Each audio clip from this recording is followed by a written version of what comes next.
darkness fades when you are near. Your light breaks through our deepest fear. You make the broken heart rejoice. In you we find our voice.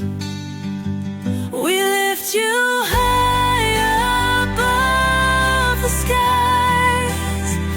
With every breath our praises rise. Your love, it never fades away. We worship you both night and day.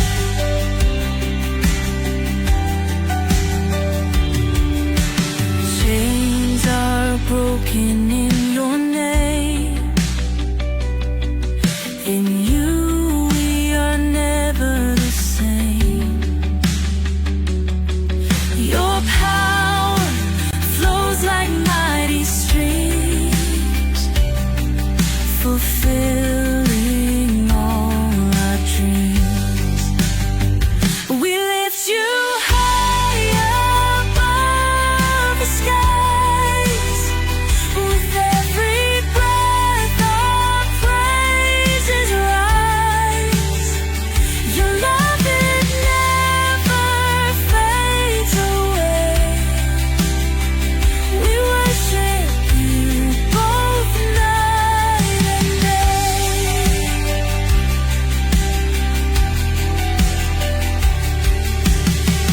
Your name is power, life, and peace. By your word our fears release. You are the hope that fills our soul. In you we find our goal. We lift you high above the skies.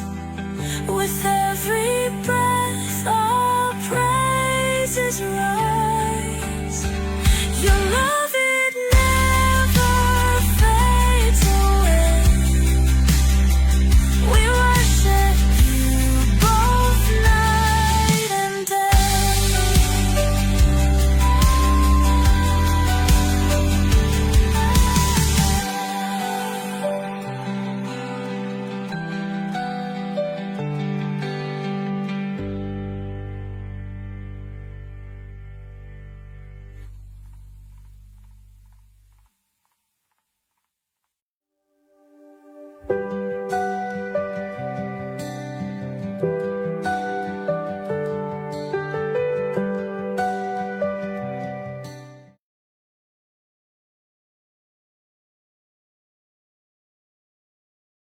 Hello, hello, and welcome sa Russia TV mga kapatid. At meron tayong debate na magaganap ngayon between, teka na, ano pa?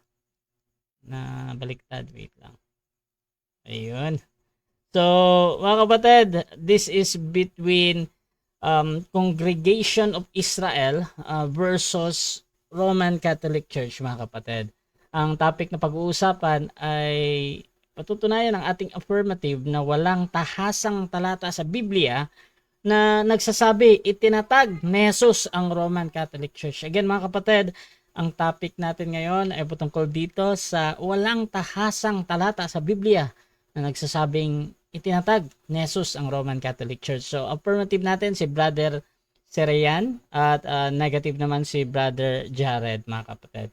At sa ating setup ng debate, meron tayong 10 minutes presentation, 7 minutes sa pagtatanong, 10 minutes sa rebuttal, 7 minutes sa second cross, at meron tayong 5 minute na final conclusion. Mauuna si negative, mahuhuli naman si affirmative. Sa ating rules mga kapatid, so since bago lang ang ating affirmative sa ating platform, basahin natin ang buo. Rule number 1, ang limit sa pagsagot. Ang lahat ng sagot ay kailangan sagutin sa loob lamang ng 20 seconds. At kung titigil ang sumasagot ng at least 5 seconds, magsasabi na ako ng next question. Ngunit, kung merong hinahanap siya, tuloy pa rin hanggang maubos ang 20 segundo. Rule number 2 natin, kung close-ended ang question or categorical, kailangan sumagot muna sa pagpipilian bago tayo magpaliwanag ng 20 segundo. So kung merong tanong na tama or mali, oo o hindi, pula or puti, dapat mamili muna mga kapatid bago tayo mag-explain. Rule number 3, 10 seconds explanation rule. Kung hindi niya masagot ng diretsyo ang tanong or wala doon ang sagot niya sa pagpipilian, pwede kayong gumamit ng 10 seconds at yun na yung pinakasagot nyo sa tanong. At walang objection pag ginagamit ang rule na ito, yung 10 seconds explanation rule. Rule number 4, sagutin ang tanong na naaayon sa tanong. So kung ang tanong ay sino, naghahanap yan ng pangalan. Kung ang tanong ay saan mababasa, naghahanap yan ng talata mga kapatid. Ngunit ang mga sagot na wala, tinatanggap ko pa din yan as a valid answer. Hello?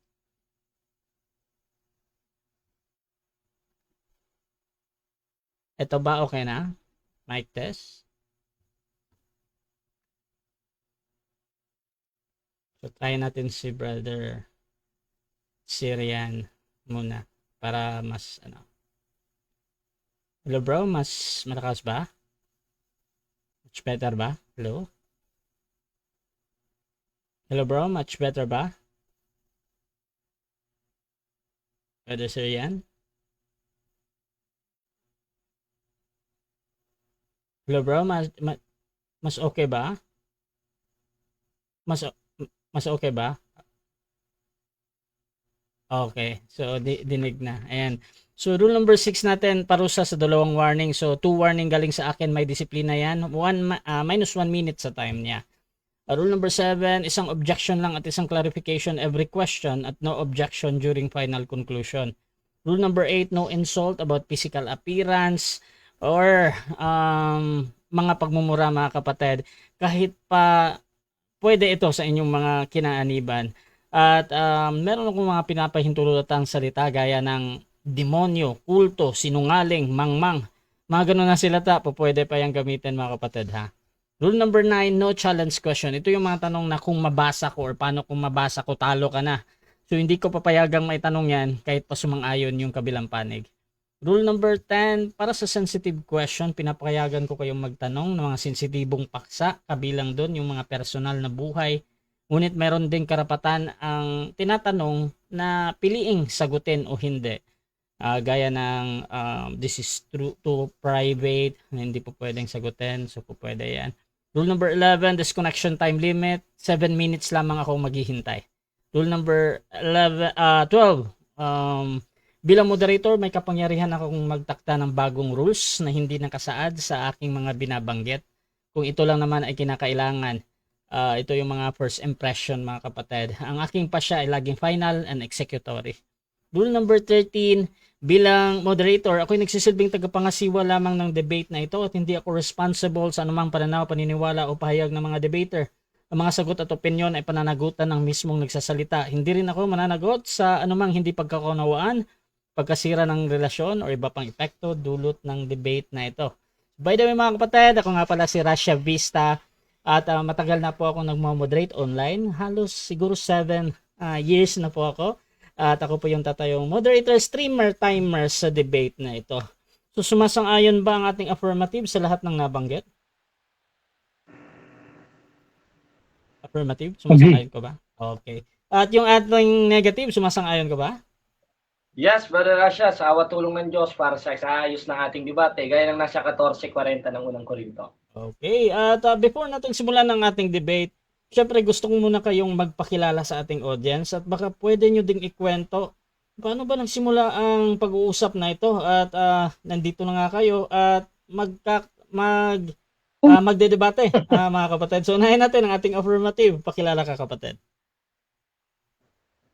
Ako po si Soyan Fernan, hindi ko alam kung, I'm sure sa video ko na previous content natin sa Kakrispo TV, I think doon niya nakita yung mga content ko na usapang relihiyon at doon niya nalaman siguro. Actually, hindi ako magaling sa Tagalog, na-adjust lang ako dahil Cebuano po ako. So, diretso na, introduction na po tayo sa actually, may previous religion po ako. Sa aking ama, sa Mindanao, may yung lineage talaga, lineage ko talaga ay mga Sabadista po sila sa Mindanao. May kamag-anak ako doon at saka yung papa ko, which is DE rin, kaso wala na po, matagal na. Sa panahong first year high school ako noon, no, wala na akong papa, pero nag-preach siya sa mga simbahan noon sa SDA.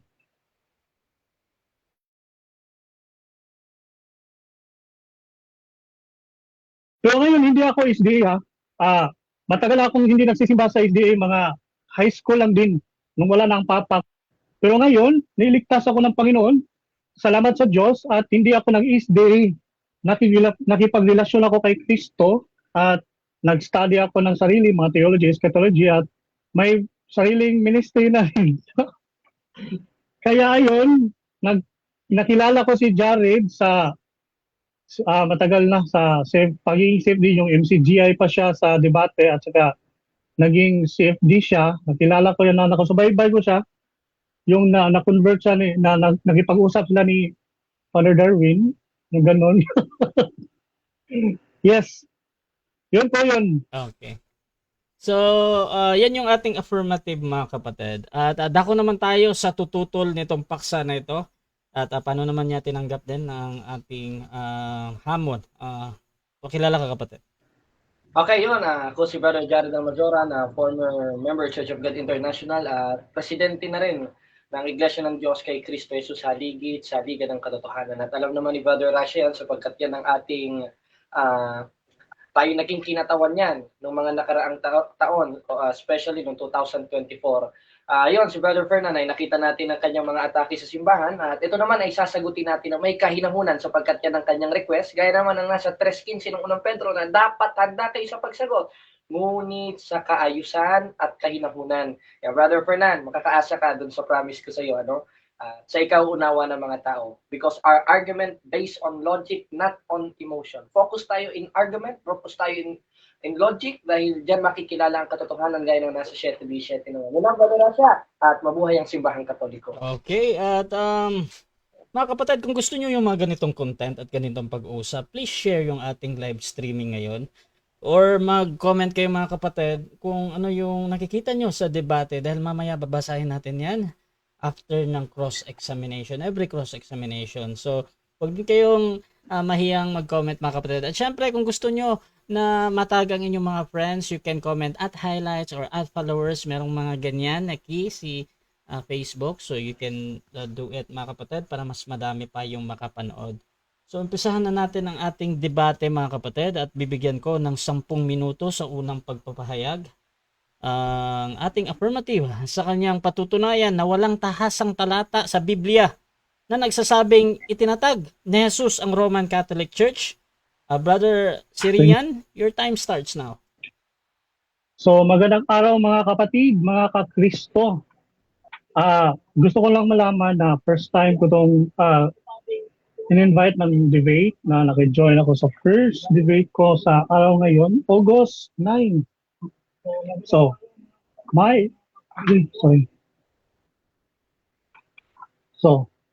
ang Roman Catholic Church ba ang simbahang itinatag ni Kristo? Ang aking panindigan sa debate na ito ay simple. Walang tahasang pahayag sa Bible na nagsasabing ang Roman Catholic Church ang iglesyang itinatag ni Hesukristo. At nais kong bigyang diin, hindi ko sinasabing walang iglesia si Kristo. May iglesia si Kristo. Ngunit ang tanong ay, ano ang pagkakakilanlan ng iglesyang iyon ayon mismo sa Biblia? Sa Mateo chapter 16:18, sinabi ni Jesus na itatayo ko ang aking iglesia. Napakalinaw. Ngunit nasaan sa talatang ito ang salitang Roman Catholic Church? Wala. Hindi sinabi ni Jesus na itatayo ko ang Roman Catholic Church. Hindi rin niya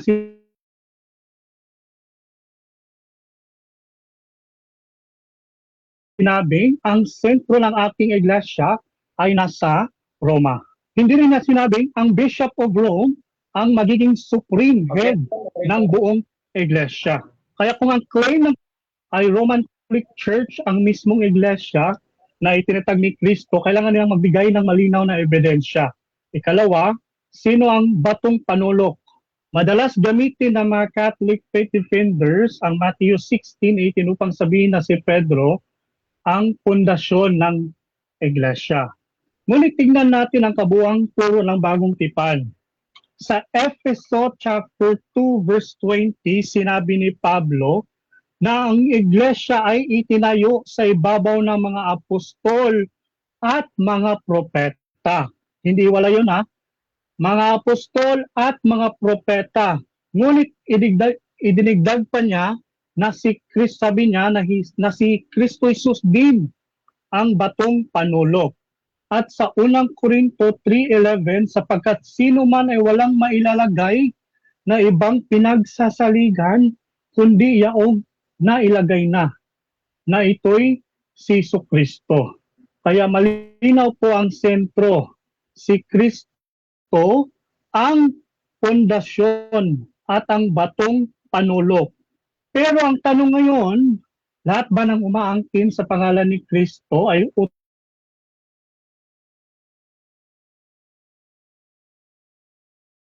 automatic na tunay na agad na iglesia ni Kristo? Hindi. Dahil sinabi mismo ni Jesus sa Matthew chapter 7 verse 21 na hindi ang bawat nagsasabi sa akin, Panginoon, Panginoon, ay papasok sa kaharian ng langit, kundi ang gumagawa ng kalooban ng aking Ama. So hindi natin itinatanggi ang malagang papel ni Pedro. Ngunit hindi natin maaaring gamitin ang kanyang papel sa Bible upang otomatikong patunayan ang buong sistema ng papacy at ang Roman Catholic Church. Ikatlo, hindi Roma ang piniling batayan ng iglesia. Ayon sa Bible, mahalaga rin tandaan na sa Biblia, ang relasyon ng Diyos sa kanyang bayan ay hindi nakasalalay sa isang pisikal na lungsod. Sa Lumang Tipan, pinili ng Diyos ang Israel bilang kanyang bayan.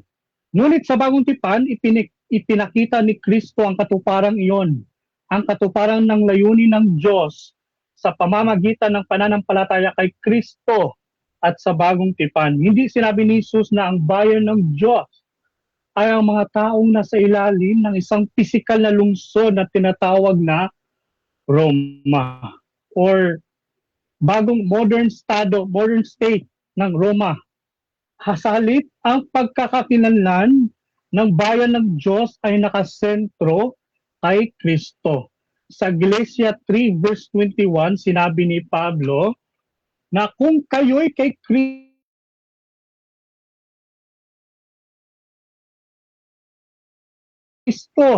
kayo nga'y binhi ni Abraham at mga tagapagmana ayon sa pangako.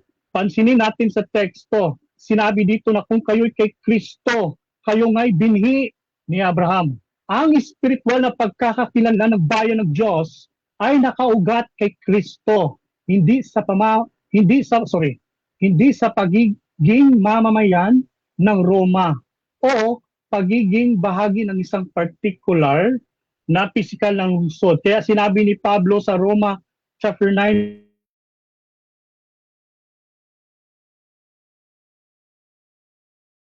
verse 6, sapagkat hindi lahat ng taga-Israel ay tunay na Israel. Ipinapakita nito na ang pagiging bayan ng Diyos, banal na bayan, ay hindi simpleng usapin ng pisikal na pinagmulan. Dahil si Kristo Jesus mismo ay tinatawag ang kanyang sarili bilang hari ng Israel o hari ng mga Hudyo, hindi hari ng mga Roma. Ayon sa John 1 verse 49. Ikaapat, ang iglesia ay hindi nakasentro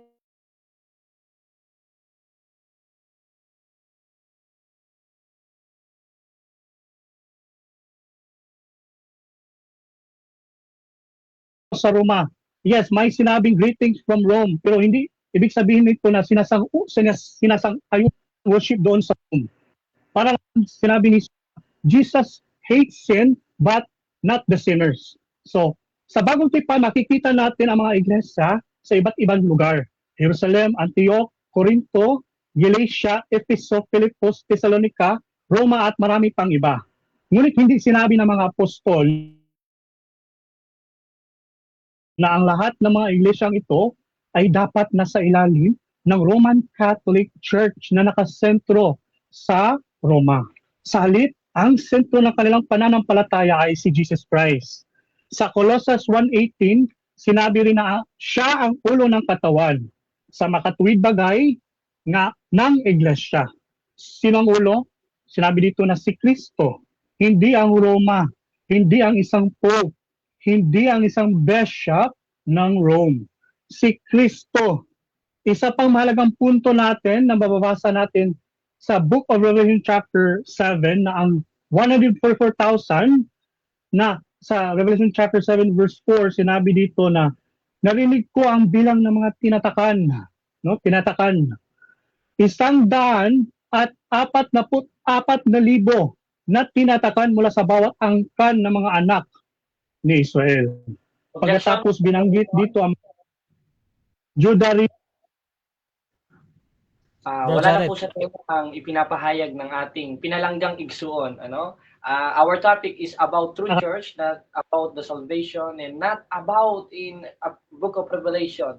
Mr. Moderator, maaari pagalitan niyo siya. Yun lang po, Mr. Moderator. Okay, so napapansin ng ating negative na you are out of topic daw. Any counter objection before ako mag-judge? Affirmative.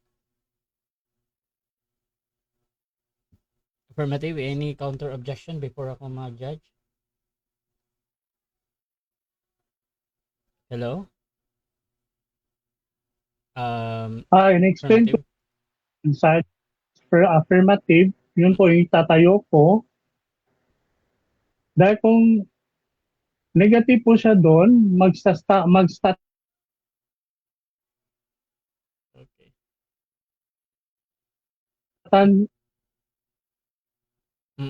So ganito, una gusto ko lang ipaalam sa ating affirmative na medyo napuputol ka bro ha, pero hindi ko na lang pinapastop kasi nagko-continue naman yung boses mo. Siguro ilang seconds lang naman. Second, dito sa ating objection ng ating negative. Before kasi ako mag-judge sa out of topic, gusto ko munang itanong sa ating affirmative, doon yung tinatanong, yung ginagamit mo sa Revelation, gusto ko lang maintindihan, ano yung kinalaman nito sa pinag-uusapan na Catholic na hindi tatag ni Kristo? Affirmative. yung ginagamit vision ay yung tatatakan, alangan naman nag-separate yung tinatakan ng Diyos ng marka at yung simbahan niya. Alangan naman separate yun. Kaya nga sa Okay. mag-isa lang yun. Okay. So ganito mga kapatid, again, dito hindi ako judge kung sino yung totoo o hindi, nagsasabi ng totoo or nagsisinungaling. Pero ang argument ng ating affirmative, ginagamit niya yung revelation para daw yung pumapatungkol sa iglesia nga na may tatak at yung walang tatak. So, tuloy pa din to. I-cross mo na lang mamaya, Brother Jared. 2 minutes and 16 seconds. Proceed. Affirmative.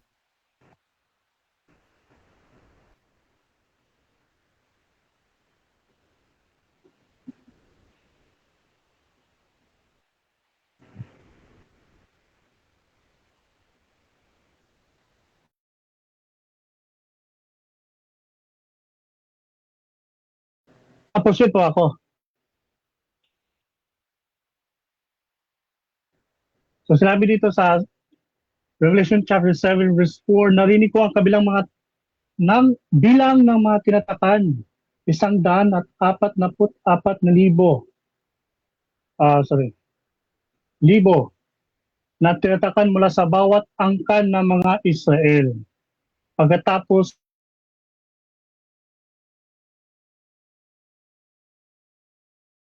binanggit dito ang mga tribo, Judah, Reuben, Gad, Asher, Naphtali, Manasseh, Simeon, Levi, Issachar, Zebulun, Joseph at Benjamin. Ano ang kapansin-pansin dito? Ang teksto ay hindi nagsasabing ang 144,000 na tinatatakan ay mula sa Roma. Hindi rin sinabing ang 144,000 ay mula sa isang Roman Catholic Church.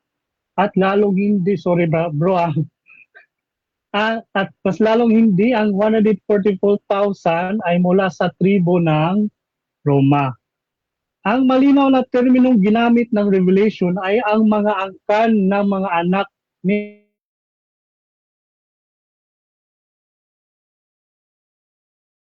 Israel. At mapapansin mo sa Bagong Jerusalem at sa Bagong Lupa, Bagong Langit, naka-labeled po yan sa 12 lipi ng Israel. Wala pong labeled sa mga pintuan na makapasok sa Bagong Langit at Bagong Lupa na hindi naka-label sa bayang ito. Kaya kung gagawa tayo ng biblical argument tungkol sa pagkakakinanan ng bayan na tinatakan sa Revelation chapter 7, ang unang bagay na dapat nating kilalanin ay ang mismong sinabi ng teksto. Israel ang binanggit at 12 tribes ang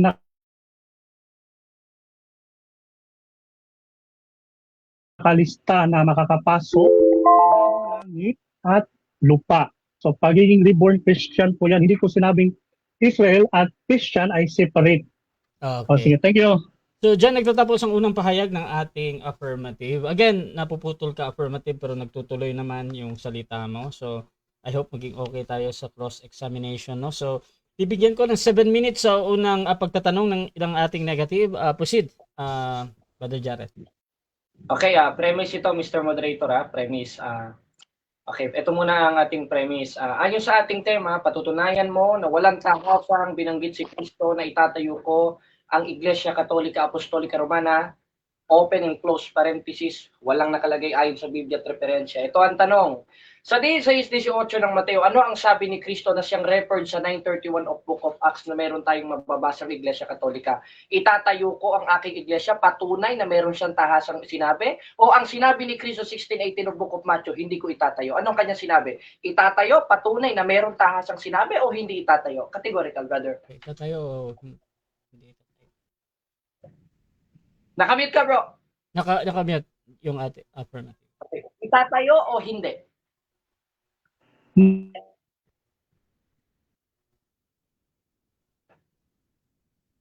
Nawala. Ay sinabing itatayo ang Bro, iglesia. affirmative. Yun ang Paulit iglesia ni ng Cristo. sagot. Kasi na-pause ka na, nawala yung internet mo. Paulit yung sagot mo. Sorry. Ayon sa text po, sinabi sa verse na itatayo ko ang aking iglesia. Yes, hindi ko sinabing walang iglesia si Next Cristo. question. Ang 20 seconds. Sunod na tanong. Ngayong merong itatayo, sana marinig mo ito, premise ulit ito. Okay. Ngayon sabi mo merong itatayo. At yung itatayo na yon ayon sa aking premise referred sa 9:31 of Book of Acts. Ayon sa 4:1 of 1 John in King James Version 16:11, the first version of King James Version, ito ay tinawag na merong Catholic faith. At yun ay referred sa pananampalataya sa 16:18 of Book of Matthew. Tanong, tama ba si Apostol Juan dito? Patunay na meron tahasan talagang sinabi at ang pananampalataya niya ay Catholic? O sinungaling po si Apostol Juan? Tama si Apostol Juan nung sinabi niya to o sinungaling siya? Tama, sinungaling. original ba yan na version? Objection, Mr. Moderator. Objection muna. Ganito. Brother affirmative, kung meron kang clarification sa moderator ka tumawag ha. Tapos unahin natin yung objection before natin i-ano yung clarification. Brother Jared, ano yan?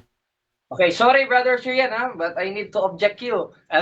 Dahil wala po kayo sa time ng pagtatanong, ang time niyo po ay sumagot sa tanong. Sorry brother, dahil in-object kita. Okay. That is my concern, brother Rasha. Okay. So naintindihan ko. Pasok tayo sa clarification. Brother affirmative, may clarification ka? Pero depende yan kay Jared kung i-clarify pa niya or doon pa din siya sa tanong niya. Affirmative, ano ulit yun? Okay, ang tanong ko... wait lang, sa affirmative to. Yung clarification lang muna niya. Po siya. So ako ang sasagot. Ganun ang set ngayon. Yes bro. At true naman na ganun. Pero dito muna tayo sa clarification kasi sabi mo kanina parang nagko-question ka patungkol sa ginagamit niyang translation ba 'yon? Tama ba? Ng translation bro ay hindi yung original na KJV. Okay, At okay. saka, Okay, so ang topic din kasi, okay, so ganito bro, ganito. So hanggang clarification ka lang bro. Ang clarification mo patungkol Okay, bro. sa translation na ginamit ni Brother Jared, pero depende yan kay Brother Jared kung i-explain pa niya. So bro Okay, Jared, doon ka pa din ba sa tanong mo or mag-explain ka ba sa translation na ginamit mo? Okay, yes, Brother Rasha, yun pa rin po ang tanong ko, ano, dahil hindi nasagot ng Proceed ating... lang. Ulit ng tanong. Okay, ulit ang tanong. Premise muna ito. Ang King James Version 1611 is the first translation of the King James Version bago nalabas yung mga makabagong King James Version. Ito po ang tanong ko. Ngayon kanina sinabi mo mayroong si Kristong itinayong iglesia na referred sa 931 of Book of Acts. Ang kanilang pananampalataya ayon sa 4:1 of 1 John in King James Version 1611 ay tinawag na Catholic faith. Tanong, tama po ba si Apostol Juan o sinungaling? Tama. Patuloy. Tama o sinungaling? Proceed, affirmative. Sagot. anong question? Tama or sinungaling? Si Juan. Si Juan sa Matthew 16:18. Sa 1 John 4:1 po, brother. 1 John 4:1 daw. KJV version. Tama ba daw or sinungaling si Juan doon sa Catholic faith na nabanggit? 1 John 4:1. Basahin ko lang bro. Ganito bro. Ganito affirmative. Whether you are ready or not, talagang ipapasagot ko sa iyo yan. 20 seconds running time to. Magne-next question ako after this. Proceed ka bro ha. 20 seconds. Hindi bro. Tama o hindi? O sinungaling si Apostol Juan? Anong sinungaling si Apostol? Ayan po ang tanong ko, Hindi. moderator. Okay, so ganito again mga kapatid. Ito, meron tayong rule patungkol sa pagpipili, brother affirmative ba? Ang pinipili dito, nagsisinungaling ba si Juan or hindi? Doon sa binabanggit sa question na Catholic faith sa King James version na binabanggit ni Brother Jared. Now, pwede ka makapili doon, pwede ka magpaliwanag ng 10 seconds or talagang sasagutin mo nagsisinungaling si Juan or hindi? Hindi. Hindi. Hindi Proceed. nagsisinungaling. Explain to 20 seconds. Explain ng sagot mo. Bakit hindi? Sinabi lamang po, hindi. Now na isang pangalan, di marami naman Napuputo. ginamit ng mga term, ang pangalan sa simbahan. Ayon sa Bible, may simbahan sa Antioch, may churches, may specific na simbahan. Pero yung term na Catholic o sa Catholic sa question. Greek ay 20 isang seconds. pangabay adjective po yun. Sabi mo kanina, sundan lang kita dito, brother, brother, ano rin ito, premise. Sabi mo kasi kanina sa iyong presentation, ang Katoliko nakasentro sa Roma, hindi kay Kristo. At ang mga totoong alagad ay nakasentro kay Kristo. Premise ito, ayon sa aming Catechism of the Catholic Church, sa 426, ang sentro ng pananampalatayang Katoliko ay kay Kristo lamang. Ngayon, sabi mo kanina, ang tunay na mananampalataya ay nakasentro kay Kristo. Ayon sa aking nabasa, kanino kami nakasentro? Ayon sa aming doktrina. Kay Kristo o hindi kay Kristo? Ayon sa aking nabasa. Yun sa katekismo, pwede i-twist, makikita. Objection, proceed. Okay bro, kasi Okay, bro Jared, objection muna. Sige. Is categorical. You should answer that categorically po, Brother Fernan. My question is categorical. You are obligatory to answer that categorically. My question is, ano ang aking nabasa? Si Kristo ba o dili? Okay, so ayon sa nabasa daw niya, si Kristo ba daw yung o hindi? di ba, sinabi ko sa affirmative stand ko. Bro, Serian, ganito bro. No. Sa ating rules kasi, No.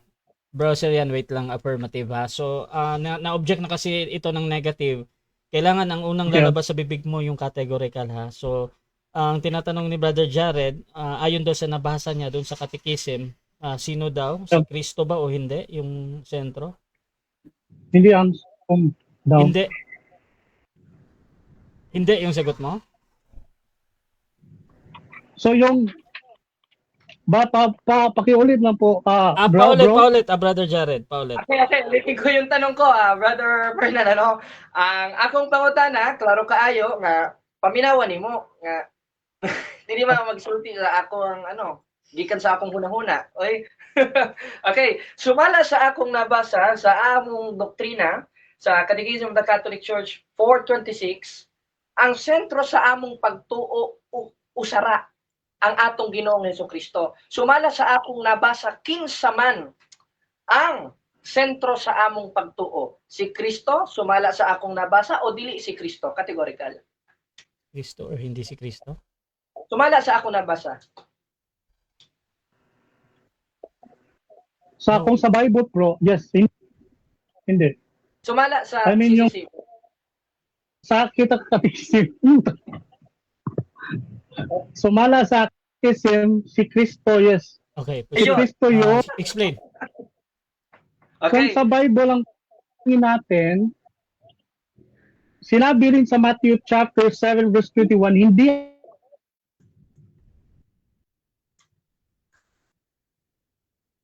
ang bawat sa akin na Okay. Panginoon Sunod pangutana. ay papasok sa karyan ng langit. Okay. Yun lang po. Tira. Hindi ang Okay. sige, bro. Sunod pangutana. Kanina, sinabi mo na ang tunay na mananampalataya, ano na natin yan, ibaliwala na natin yan, Brother Fernan, Dahil, ayun nga ang ating Okay, sunod na tanong. Sa 16:19 of Book of Matthew, si Kristo nagtayo ng iglesia at umamin ka kanina na meron siyang itinayo, referring sa 9:31 of Book of Acts. Premise.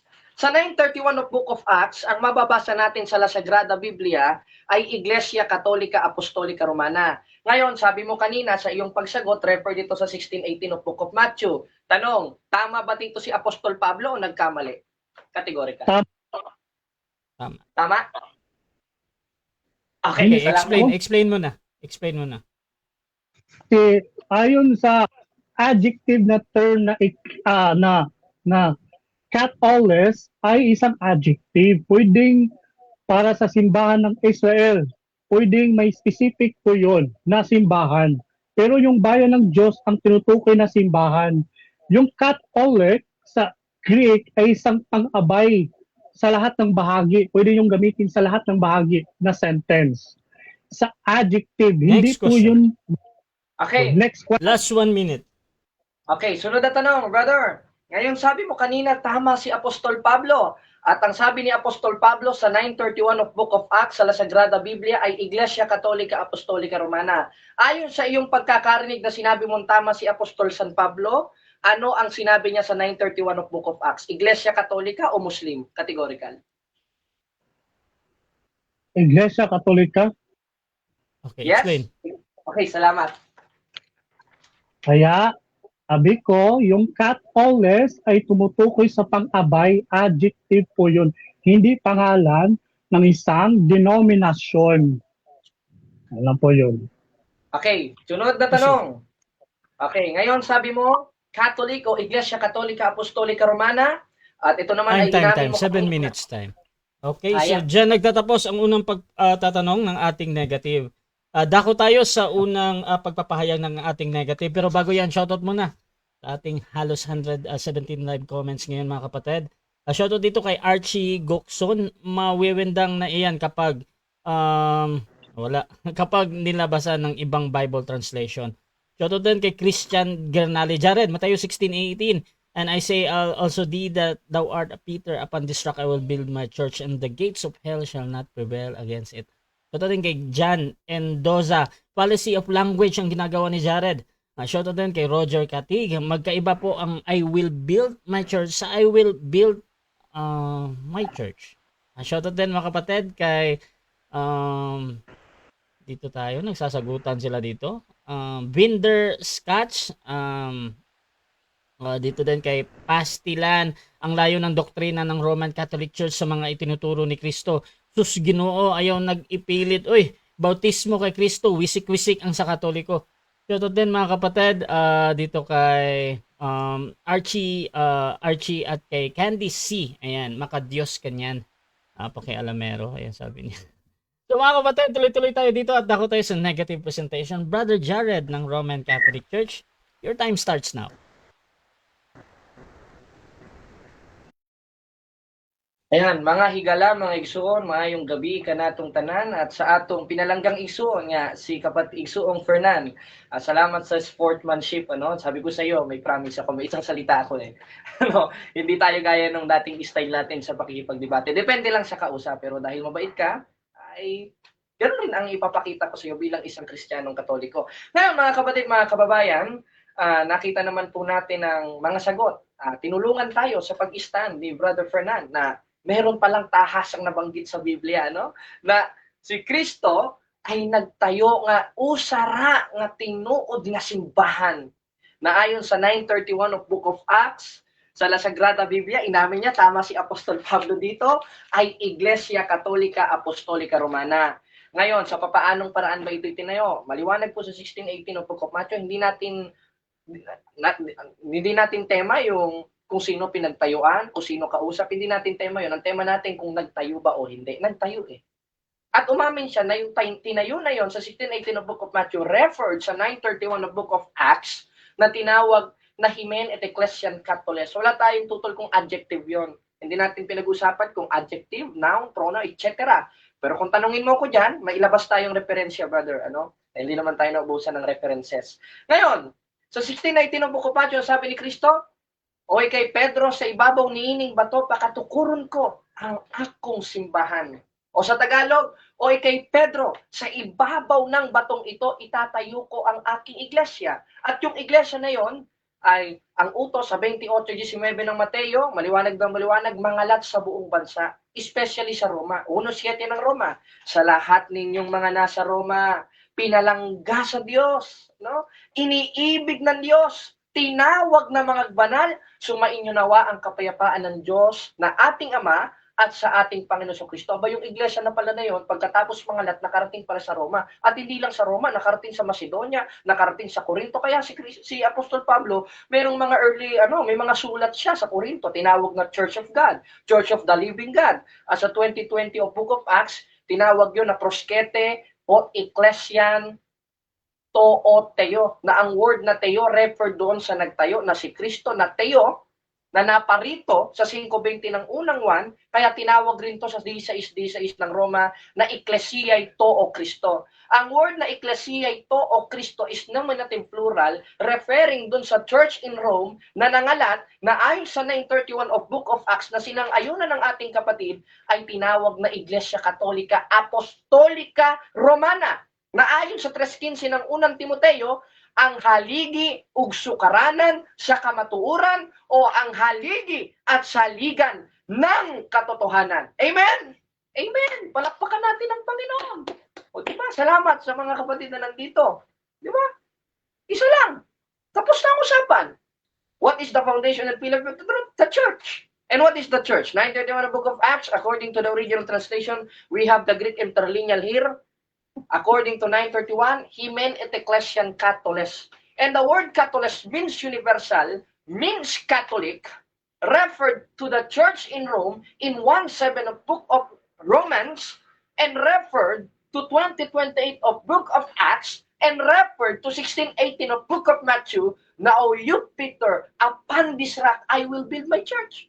Tanong, sino ba nagsalita dyan? Kinsa may nagsulti, sumala sa teksto, o sumala, o kinsa man nga subject matter, nga nagsulti, nga pakatukuron ko ang akong simbahan.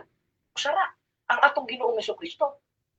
Unsa ba yung tema sa atong igsuon? Ano? Unsa yung tema?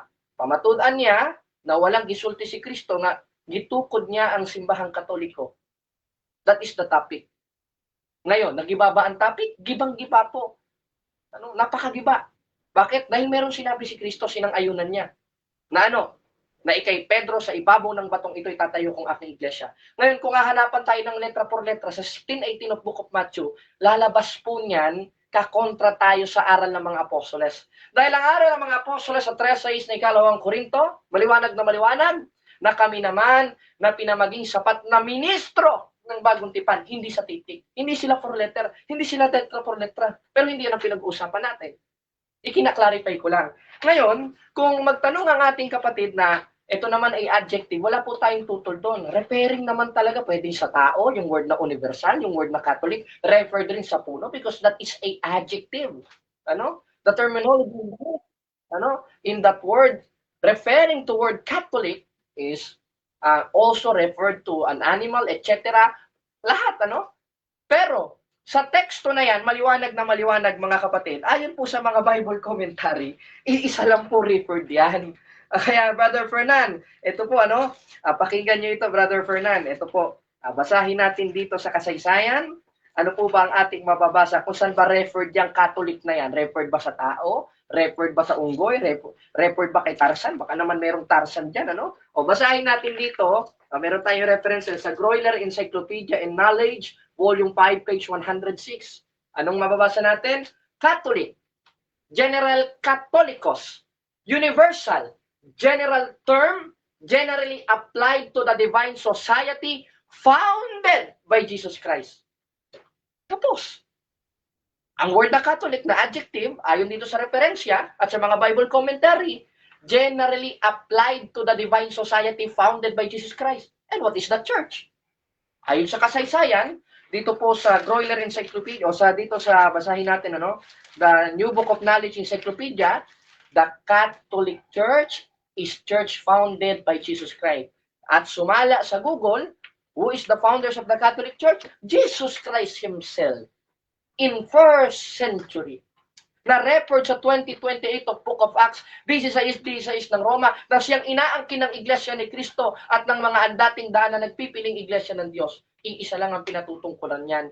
Yung iglesyang nag-exist noong 1st century, na ayon sa aming katekismo, in the Catechism of the Catholic Church 811, this is the true soul, that the one holy Catholic and Apostolic Church is the true Church of Christ, and that Christ is God, referring to the Church of God. And according to the original translation of the New Testament, because the New Testament originated, translated in Greek, it calls Ecclesian Tooteo. Kaya wala tayong tutol kung may mabasang iglesia ng Diyos. Pero kailangan natin malaman kung sino ba yung iglesia ng Diyos na yan. At ano bang iglesia yung existed nung naisulat yan. Wala namang iba kundi Catholic Church. At ayon rin po sa mga kasaysayan, generally applied to the divine society founded by Jesus Christ. At ayon sa ating kapatid, ang tunay na mananampalataya nakasentro kay Kristo. Saan ba tayo nakasentro? Nandito sa ating CCC, sinang-ayunan niya, maliwanag na maliwanag, CCC 1324, 42.7, 426, nakasentro ang pananampalatayang Katoliko. Walang iba kundi sa ating Panginoong Hesukristo. Amen? Amen. Praise the Lord. Hallelujah. Kumbaga sa Muslim, Bismillahirrahmanirrahim. Maliwanag na maliwanag. Nakasentro ang pananampalatayang Katoliko sa ating Panginoon Hesukristo, na ayon sa ating kapatid, ang pagiging sentro kay Kristo ay ang manifestasyon ng pagiging tunay na mananampalataya sa Kanya. Kaya, Brother Surian, pagpasensyahan mo na, but this is the truth. We need to accept the truth. And the truth, according to the Bible, that will set you free. Kaya yun po, Brother Russia, salamat sa Diyos, at that is my presentation for tonight, at nagiba po ang kanyang tema. Salamat. Okay, at dyan nagtatapos ang unang pahayag ng ating negative. Dako naman tayo sa unang pagtatanong ng ating affirmative. 7 minutes, paki-on yung kung naka-mute ka bro, pa-unmute bro. Pati camera, Brother Fernan. Brother. Salamat. Okay, proceed sa tanong. Finder, kunin ng talatayang ito ay hindi upang atakihin ang sinumang tao. Denominasyon, reliyon, ang ayunin natin ay sagutin ang isang mahalagang tanong.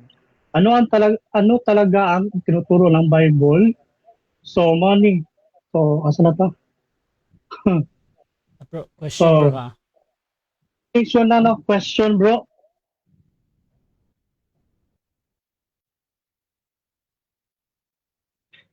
So, tanong number 1, mayroon bang kahit isang verse sa Bagong Tipan na eksaktong nagsasabing Roman Catholic, yes or no? Kung no, the question? please Can you refer the question? Because your signal is... Okay.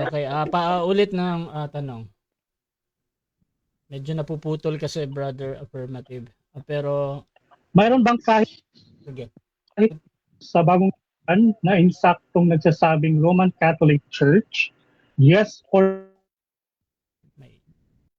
talata ba daw sa bagong tipan? Yes or no? Yes, meron po. Ano? At Or ikaw no. naman mismo ang Kung umamin no, yan, Brother okay, Fernan. explain. Sa 931 of Book of Acts po. At ikaw na mismo umamin Yes, na sir. mayroong Catholic. Kaya ang mababasa natin sa La Sagrada Biblia, Las Iglesias Católicas Apostolica Romana, hindi mo pwedeng tutulan yan, Brother Fernan, sapagkat ikaw mismo ang nagsabi na tama si Pablo nung binanggit niya yan. Kaya, next question, Next kapatid na question, Fernan. 20 seconds. Ito naman po ako. 16:18, sinabi ni Jesus na itatayo ko ang aking iglesia. Sinabi ba ni Jesus na itatayo ko ang Roman Catholic Church? Yes or no? Yes or no? Yes. Yes. Yes, contextually speaking. Contextually, not verbatimly. Because the truth presentation is not only verbatimly but contextually. Ano po ang ating mabasa 16:18 of Book of Matthew? Referred sa 9:31 of Book of Acts na Iglesia Católica Apostolica Romana. Kaya Brother Fernan, next question. Next question. Ibitin mo to. Sinabi ba ni Jesus na ang kanyang iglesia ay dapat magkaroon ng headquarters sa Roma? Yes or no? Yes or no? Yes, Yes. contextually, brother. Dahil sa 1:7 ng Roma, sa lahat ninyong mga nasa Roma, iniibig ng Diyos, tinawag na mga banal. Hindi lang basta inibig, tinawag pa. They call out. At yung sentro ng pananampalataya nung nasa Roma, ayon nga sa katisismo namin, sa 426, 427, at 1324, ay ang atong Ginoong Jesucristo. Kaya nga hindi kami nagigiwa eh. First century hanggang sa kasalukuyan, dami Next ng question. usin. Next question, bro. Ito ko naman kay Pedro, tinawag ba ni Pedro ang kanyang sarili na Pope sa alinman sa kanyang dalawang sulat? May sinabi ba si Pedro na ako ang unang Pope? Yes or no? Objection, moderator. The question is irrelevant. Maybe you refer your question because that is out of topic.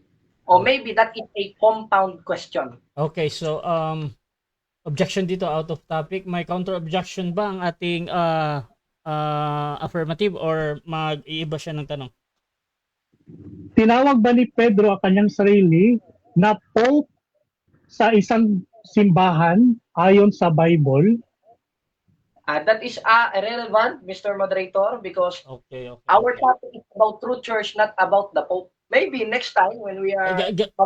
Ganito kasi ha.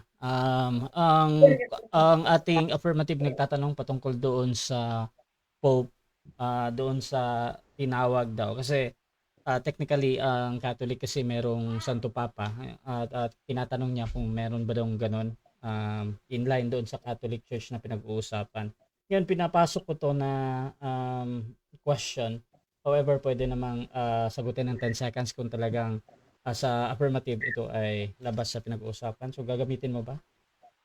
Moderator, Okay. sige. Pagpasensyahan na natin, bagamat out of topic, sige. Sagutin na natin. Proceed. Meron contextually. Meron. Ano? Meron contextually. Bakit? Dahil sa 22-21 ng Isaias, ang bibigyan ng susi, tatawaging ama. At yung ama, sa binigyan ng susi sa 16-18 ng Mateo, si Pedro. Kaya siya ay papa. At ayon sa aralan simbahan, that is the Pope. Kaya meron contextually, not verbatimly presentation. Kaya magtanong ka ayon sa ating tema, kapatid. Pinagbigyan ako pa. Next question. Question, may talata ba sa Bagong Tipan na tahasang nagsasabi ang Bishop of Rome ang supreme head ng buong iglesia? Yes or no? Yes, contextually. Ano? And verbatimly also. 16:18 of Book of Matthew, the church gave the authority by our Lord Jesus Christ. And that church, napunta sa Roma, sa 1:7 ng Roma, at yung Roma tinawag, at hindi lang basta tinawag, inibig pa ng Diyos. At sabi, sumain nyo nawa ang kapayapaan. At yung kapayapaan ay nananatili hangtod sa kahangturan sa 28-20 ng Mateo. Kaya yan ang central. Kapatid. Mula sa Jerusalem, nakarating sa Roma, nakarating sa Pilipinas, at yun ang itinayo ng ating Panginoon Kristo. Kaya brother, next question. Out of topic na po yung tanong ninyo. Ka ba na ang Greek word na Catholicos ay nangangahulugang universo o pangkalahatan? Yes or no? Yes. Yes, bro. Yes. At wala tayong tutol kung yan ay adjective. Dahil dyan ka pupunta sa grammar na yan. Dahil ayon dito sa ating referensya, kung naminaw ka sa akong gisulti sa akong presentation, dili ka na mangutan. Ano? Ayon nga dito sa Crowley Encyclopedia, the word Catholic generally applied to the divine society founded by Jesus Christ, in that is the Catholic Church. Next question. Next question, 20 seconds. Next, ginamit ba mismo ng mga apostol sa Bagong Tipan ng Catholicos bilang official na pangalan ng iglesia? Yes or no? Yes, 22:1 ng Kawikaan ng mabuting pangalan maiging piliin at isa sa pagpili ng mabuting pangalan, manifestasyon ng pagiging authoritative ng isang simbahan sa 16:18-19 ng Book of Matthew at isa doon sa 9:31 of Book of Acts, ginamit ng mga apostoles, Iglesia Katolika Apostolika Romana at pinambate sa kahulugan na siyang Iglesia ni Cristo. Dahil sa aming katekismo, 8, Ordination of Catholic Church o Catechism, Confession of Faith in the Catholic Church. Next question. Tungkol naman sa foundation ng church sa Efeso 2, si Jesus ba ang tinawag na batong panulo? Yes or no? The question is irrelevant, Mr. Moderator. Maybe refer your question because that is compound question and not only compound question but a irrelevant question because that is out of topic. Kung Okay. nakinig ka, kung naminaw ka, akong gisulti kanina, dili ka na mangutana. Okay. Pwede namang mag-rephrase ng tanong ang ating affirmative. Proceed ka. Proceed tayo. Pwede naman, binanggit kasi niya tungkol sa pondasyon ng iglesia. Kaya nagtanong ako na si Kristo Jesus ba ang tinawag na batong panulo? Yes or no? Moderator, that is irrelevant. Okay. So ganito mga kapatid. Ang judgment natin dito, So, tinatanggap ko to as sa unang bahagi. Kasi either si Jesus Christ ay batong panulok or hindi.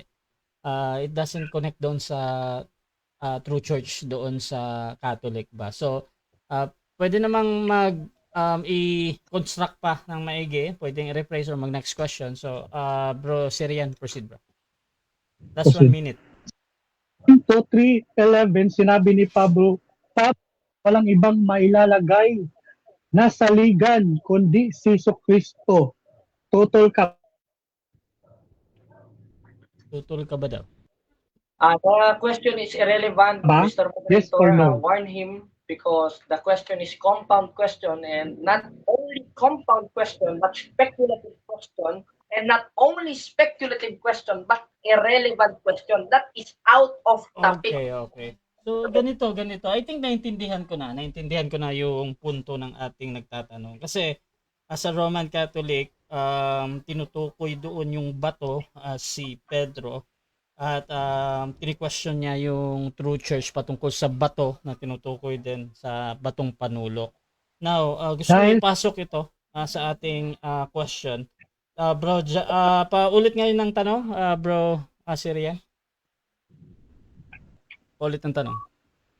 Kung sa unang Korinto 3:11 sinabi ni Pablo, walang ibang mailalagay na saligan kundi si Kristo. Ang tanong ko, kung tutol ba siya, yes or no? Okay, tutol. Dahil sa Question, Mr. Moderator. The question is asked and answered question. Okay, so nasagot na yan kanina. Yes daw yan. Proceed sa next question. So, mali ba ninyong ipakita sa isa? Sorry. Last 30 seconds. 30 seconds. Yes or no? Sa unang Timoteo 3:15 ba ay nagsasabing Roman Catholic Church ang haligi at saligan ng katotohanan Yes. Yes.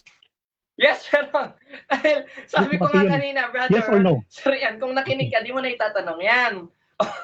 Time. 7 minutes time. Yes yung sagot. Ayan, so dyan nagtatapos ang first stage ng ating debate at napakahinahon lang ng ating debate mga kapatid. Shoutout kay Archie Gokson. Pag-usapan na lang next debate topic, talo na hindi makabangon ang affirmative, bawi na lang sa next debate. Shoutout din mga kapatid dito kay Reggie de la Cruz. Ang salitang Katoliko, idunugtong iyan sa mga salitang Kristiyano at Iglesia para tanda o pagkakakilanlan ng tunay na Kristiyano at Iglesia. Ang Tagalog ng Katoliko ay pangkalahatan at pangsanlibutan. Kaya kung ang Katoliko ang gagamitin mong pangalan ng reliyon mo, malinaw na kaanib ka sa pangkalahatang reliyon o relihiyong pansalibutan. At kung kaanib ka sa relihiyong pangkalahatan, mo din ang reliyon ng mga demonyo at kulto dahil sa salitang pangkalahatan. Shoutout din kay Darling May. Ang affirmative puro out of topic ang tinatanong niya, hindi tugma sa tema. Shoutout din kay Pastilan, ayaw mugtuo ang alagad ni Kristo, mga Kristiyano wala nagsimbag ribulto. Shoutout din kay John Paul Garcia, magtago-tago sa word na irrelevant, out of topic. Shoutout din mga kapatid dito kay Binder, at sa taong 381 AD sa Constantinople na ikalawang pagpupulong ay ipinagtibay ang pananampalataya kaya nga hindi mauusig ni numan. Mateo 16:18. Lito Nueva Daniela, sabi niya, Papa na naman, contextually from Isaiah to Mateo, alam mo ba bata ang word na contextual o pansariling interpretasyon mo lang para ipasok ang doktrina niyong unbiblical, a very shallow doktrina. Shoutout din kay John Paul Garcia, kung ang unang papa si Pedro, bakit si Pedro may asawa at ang mga papa ngayon ay pare walang asawa? So mga kapatid, tuloy tayo sa ating rebuttal. Mauna dito, again, ang ating affirmative. 10 minutes, your time starts now.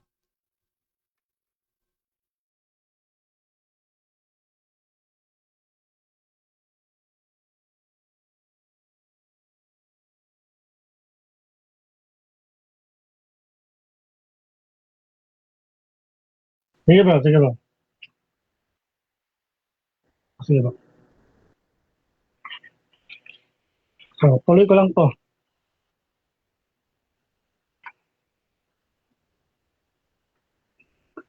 So, magandang gabi sa lahat.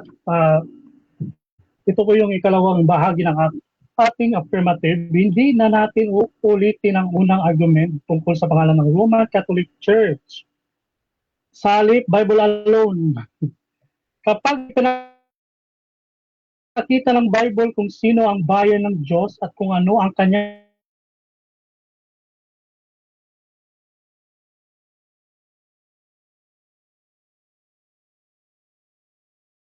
iglesia, saan dito inilalagay ang identity na yon.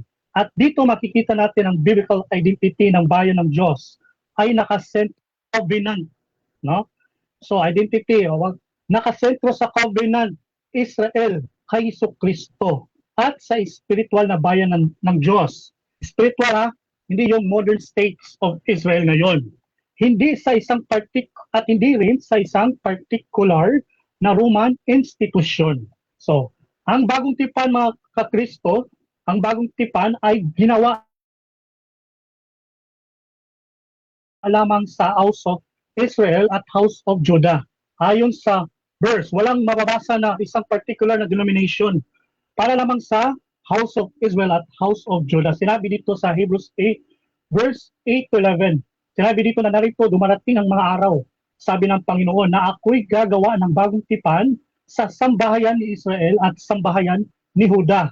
So, sino ang tasang binanggit? House of Israel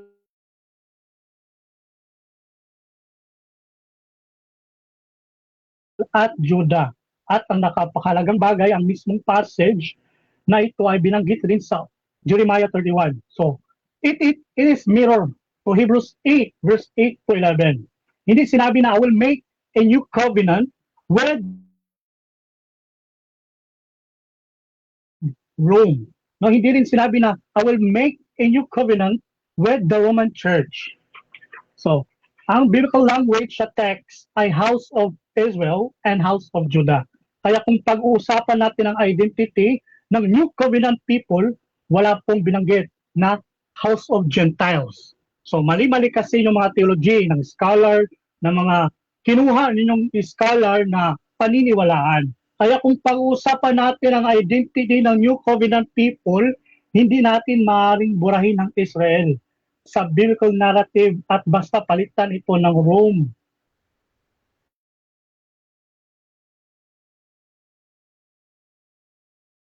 Na church. Ikalawang bagong argumento, maaaring sabihin ng kabilang panig na, pero hindi naman lahat ng Kristiyano ay literal na Israel. Tama. Hindi namin iyon sinasabi. Ang sinasabi ng Bible na kung kayo'y kay Kristo, kayo nga'y binhi ni Abraham at mga tagapagmana ayon sa pangako.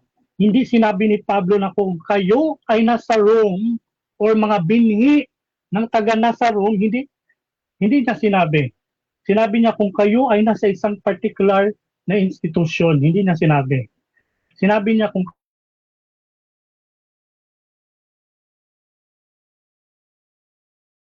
kayo kay Kristo. Kaya ang biblical identity ng covenant people ay nakasentro sa pakikipag-isa kay Kristo. So, dahil sa unang Korinto sinabi rin na kayo nga ang katawan ni Kristo at bawat isa'y sama-sama niyang mga sangkap. So, ito ang biblical description ng church. Kung official na in-establish ang pangalan ng Roman Catholic Church dito, bakit hindi binanggit ang the body of Rome or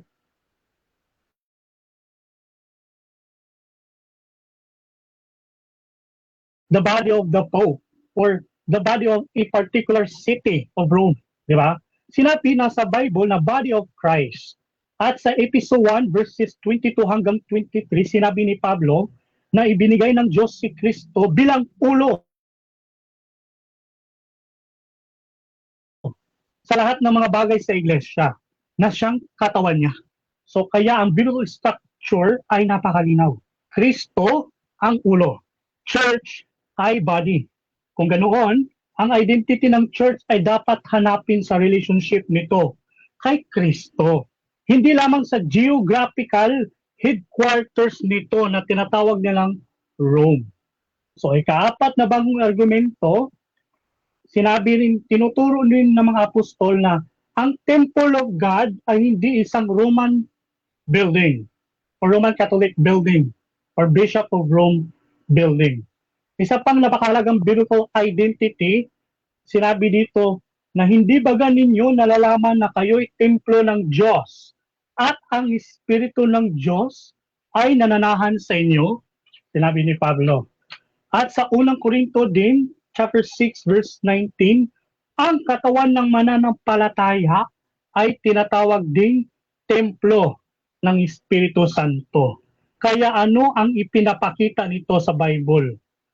Ang presensya ng Diyos ay hindi nakatali sa isang particular na institution o Roman building. Okay?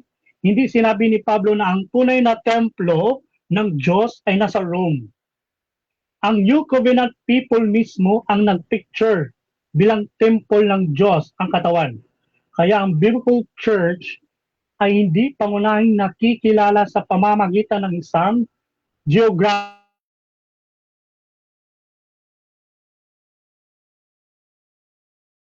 center. Ito ay isang spiritual people belonging to God through Jesus Christ, our Lord and Savior, as a living stones.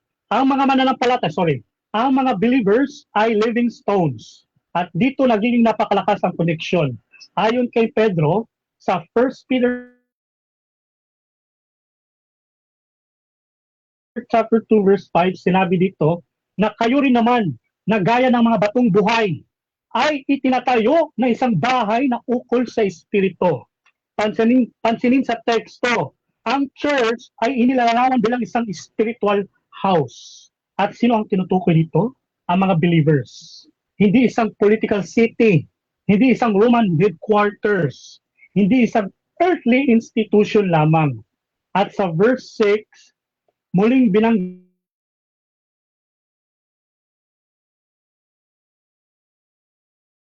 ang batong pinili at malaga. Kaya ang biblical picture ng church ay a spiritual house made of living stones. At ang biblical mark ng bayan ng Diyos ay ang Espiritu, hindi ang lokasyon o ang pita ng laman. So, hindi kasi separate yan, simbahan, tapos nasa pita ka ng laman eh. Sa Roma 8 verse 9, sinabi ni Pablo, datapwat kayo'y wala sa laman kundi sa Espiritu, kung tunay na nananahan sa inyo ang Espiritu ng Diyos. At sa verse 14, sapagkat ang lahat ng mga pinapatnubayan ng Espiritu ng Diyos ay sila ang mga anak ng Diyos. So, ang identification mga igsoon. Those who are led by the Spirit of God. So, hindi sinabi dito na those who are led by the Pope of Rome.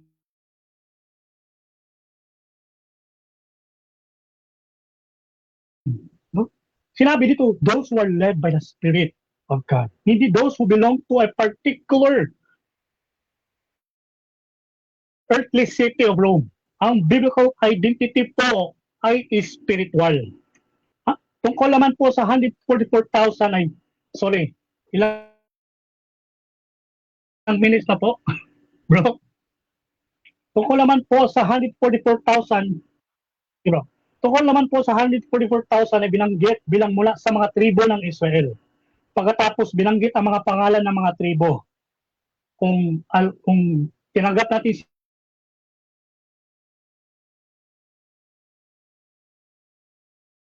Jesu Cristo bilang Alpha at Omega, siyempre alamin natin yung pangwakas, hindi ba? So binanggit doon ang bagong langit at lupa ay naka-leveled lamang sa mga anak ng Israel. Mga tribo, 12 gates, walang pintuan para sa except lamang sa pintuan na ito. So ano ang identification sa simbahan na ito is spiritual house, living stones, people led by spirit,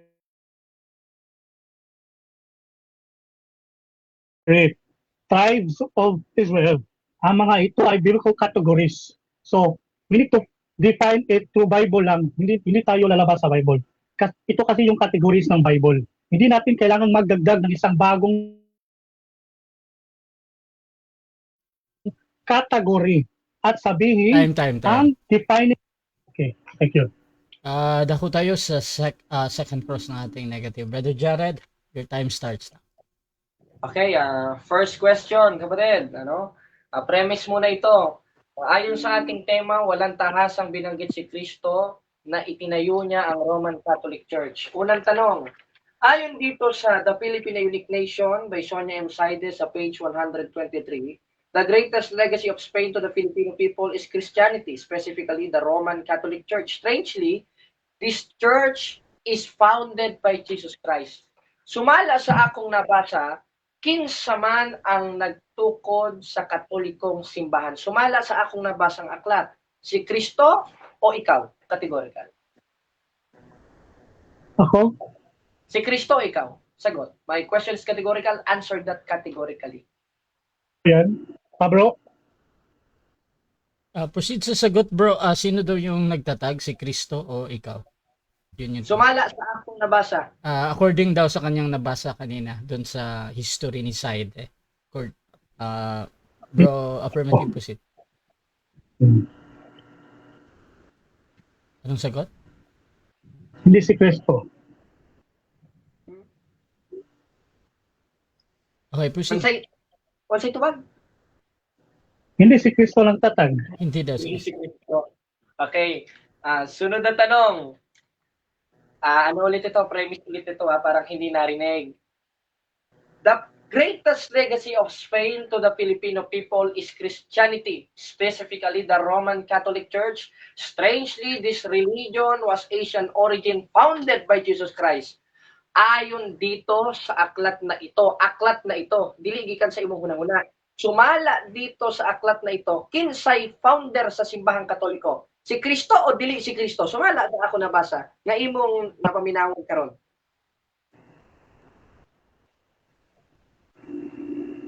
Nakiusap ako sa iyo, bro. Bible lang tayo, bro. Objection, Mr. Moderator? Okay. May objection is wala siyang karapatang mag-side comment, wala siyang karapatan na Okay. magtanong sa akin. Ang karapatan niya ay sumagot sa tanong because my question is categorical. Okay. So, ganito mga kapatid ha, sa rules kasi ng Russia TV, kahit pa meron kayong stand na Bible lang or Bible or reference, sa platform kasi kahit anong reference ang gamitin nyo po pwede yan. Ngayon kung pinipigilan nyo yung kabilang panig na Bible lang, pwede kayong hindi sumagot ayon sa inyong pamantayan or talagang sagutin ang tanong, pero yung question valid ha. Ayon daw sa anong tanong, negative, para matingnan natin kung paano sagutin. Okay, tanong na ba ako, Brother Russia? Proceed sa tanong. Okay. Premise ulit. Sa the Philippine Unique Nation, the Catholic Church founded by Jesus Christ. Ayon sa aking nabasa na narinig mo ngayon, ayon dito sa aklat na ito, sino ang founder ng simbahang Katoliko? Si Kristo O si Fernan, categorical. Okay, si Ayon sa Cristo or si Fernan? Yung papipilian. Bakit ba turn? Pwede, kung hindi ka makapili bro, pwede kang mag 10 seconds, sasabihin mo lang. 10 seconds explanation. Hindi naman, Malamang bro Fernan? Napuputol ka bro? Ganito muna. Bro Fernan, ganito muna bro. Sabihin ako. Bro Fernan, ganito muna. Pwede bang mag-out ka muna tapos tawagan kita ulit? Napuputol Sige. yung signal mo bro. Ayan, try natin ha. Kasi bumabalik naman yung signal niya. Baka naka-data. I don't know. Try natin to.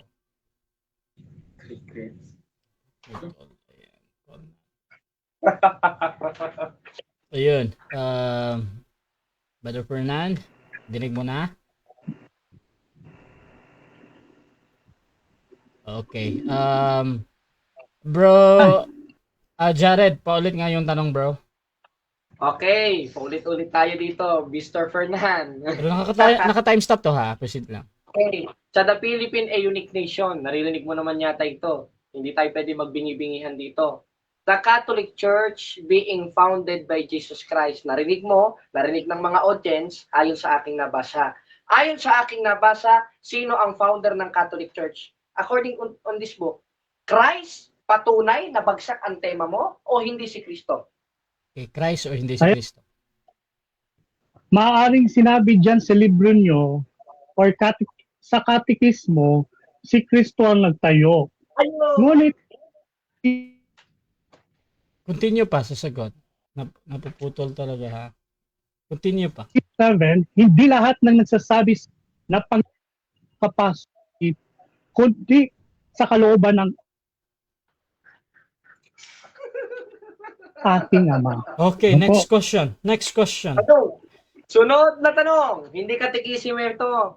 For your information premise, anong premise ito? The Philippine Unique Nation, si Sonia M. Saide, born again Christian. Okay, sunod. Dito sa The New Book of Knowledge Encyclopedia, volume 16, page 287. The history of the Roman Catholic Church is began in Upper Room in Jerusalem almost 2,000 years ago, and this society founded by Jesus Christ. Narinig mo? Narinig mga audience? Tanong, ayon sa aking nabasa, sino ang founder ng simbahang katoliko? Si Kristo ayon sa aking nabasa o hindi si Kristo? Narinig mo yan? Yung tema natin, taasang ayon sa Biblia. Hindi taasang Sorry. Objection. Wait lang. Unahin natin ang objection tapos may counter objection naman. Anong objection? Ang objection ko, moderator, Wait lang ha. Objection sa negative to. categorically. When you are Wait lang, brother affirmative. Sige. you need to answer my question Okay. straight Yeah. and categorically 537 of Book of Matthew. Okay. So ang objection ng ating negative, inoobliga niya na sumagot ang ating affirmative doon sa categorical na tinatanong niya patungkol doon sa referensya na ginagamit niya. At ang ating affirmative, meron bang counter objection before ako mag-judge? hindi ko maaaring sasagutin yan, bro, dahil ang yung tema namin, Okay. sa Biblia, hindi yung taasang nasa history or labas sa Bible. Okay. History lang din. Hindi kasi niya alam na Okay. history pala. Okay, so tinatanggap ko yan as yung counter objection na hindi ko sasagutin yan dahil sa pamantayan mo na Bible lang yung wala namang pilitan dito, no? So, pwedeng i-rebut yan mamaya. So, proceed lang sa next question, Brother Denmar. Hindi daw niya sasagutin. Brother Okay. Jared. Ulit ang tanong. Narinig mo, narinig lang lahat ng mga tao ito. Ano? At ito ay second cross-examination. Premise ito. Sa second cross-examination, pwede kang magtanong kahit hindi sinabi. Okay? Sa The New Book of Knowledge Encyclopedia, volume 16, page 287, the Catholic Church founded by Jesus Christ. Narinig mo yan, ha? Huwag kasi nungaling, bro. Ayon sa aklat na ito, sino ang founder ng Iglesia Katolika? Si Kristo, patunay na giba ang tema mo? O si Buddha? Si Kristo o si Buddha? Categorical. Yan. Malamang sa next episode natin, yung tema,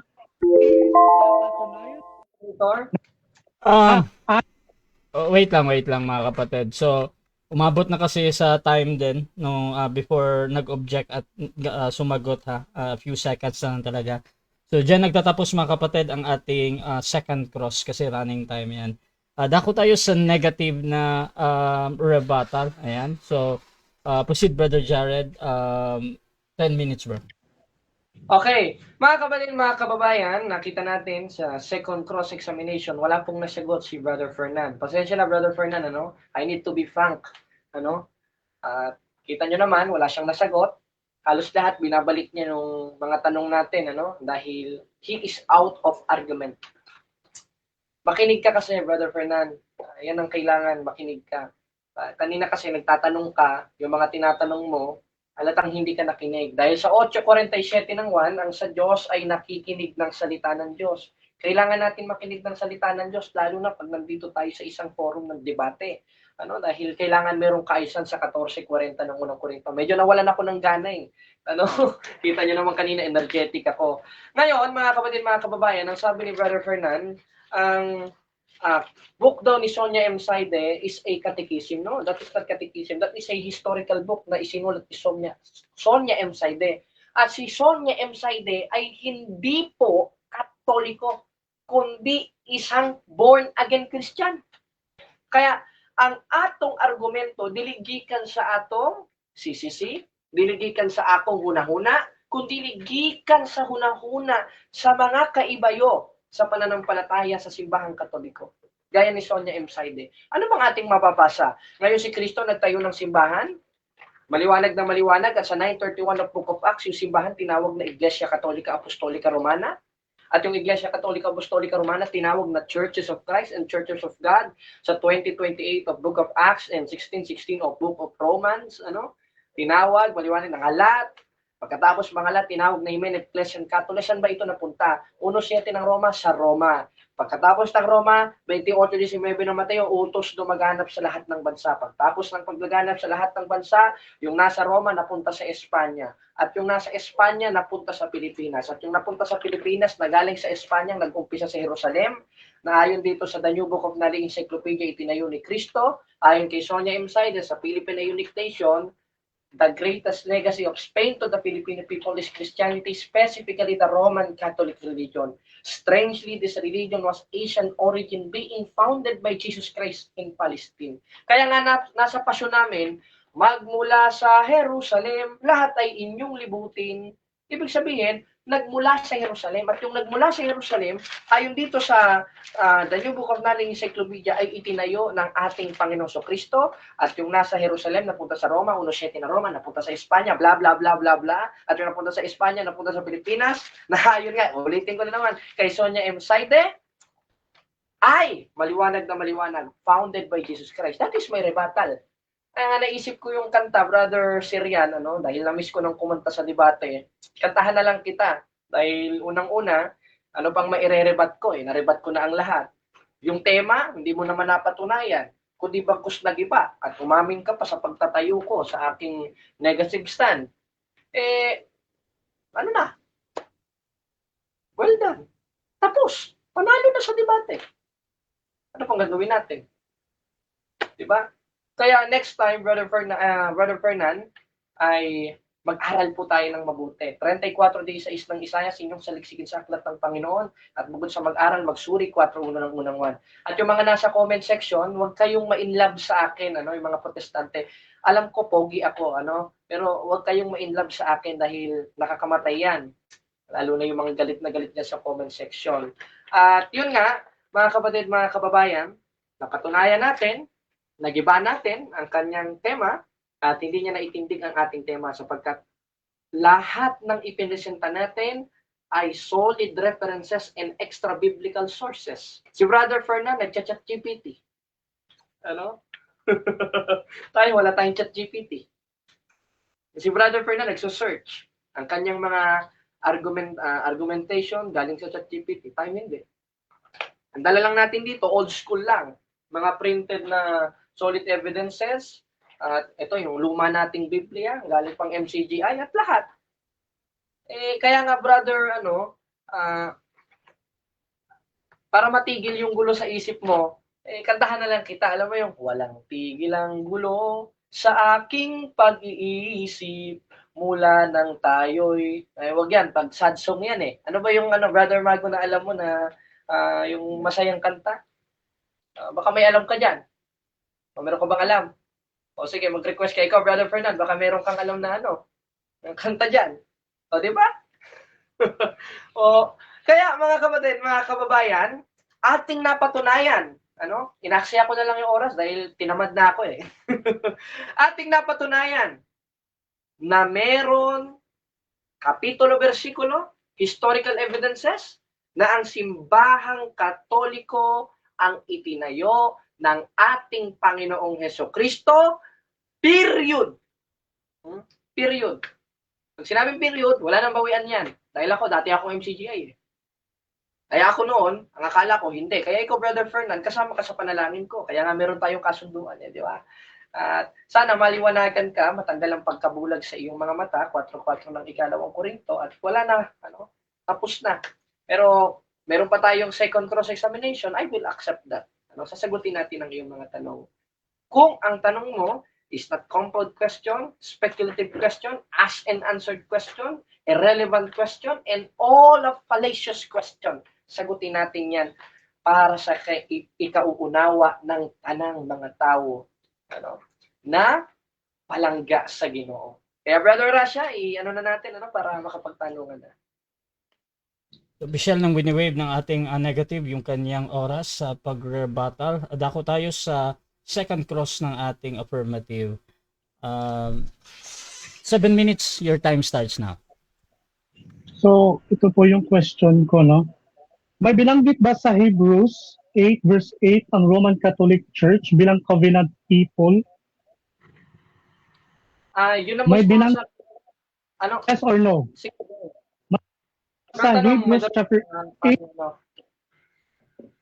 ang Continue pa. Affirmative.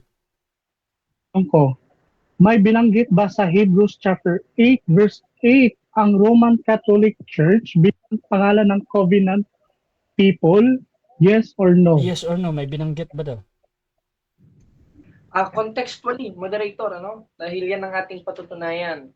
Dahil yung nasa Biblia na tinasabi sa Hebrew, may mga iglesia dyan, at bukod sa Hebrew, meron sa Roma, 16:16 na Roma, sa Corinto, unang hanggang sa unang Corinto, referred lahat yan sa 9:31 of Book of Acts. Na hindi mo naman nagiba kanina na ang ating mababasa, Las Iglesias Católicas Apostolica Romana. Kaya brother, next question, yung mahirap. Okay. So, kung ang New Covenant prophecy ay malinaw na gumagamit ng language ng Israel at Huda, dapat ba nating seryoso isalang-alang ang biblical identity na iyon sa halip na basta palitan lamang ng modern institutional label ng Roman Catholic Church? Or no? Irrelevant question, Mr. Moderator. The question is irrelevant. Counter objection, meron ba? Before ako mag-judge. Ang mga kay Kristo ba ay tinatawag na seed of Abraham at heirs according to the promise? Ang simbahang Katoliko ba ay seed of Abraham Okay. at according to the promise? Yes or no, bro? Yes or no? Okay, moderator, ayon sa Biblia, maliwanag na ang simbahang Katoliko ay gikan sa atong Ginoong Hesukristo. Yes, gikan sa atong Ginoong Hesukristo. Dili gikan sa imong hunahuna. Nakakaantok yung tanong mo, bro, wala bang mahirap?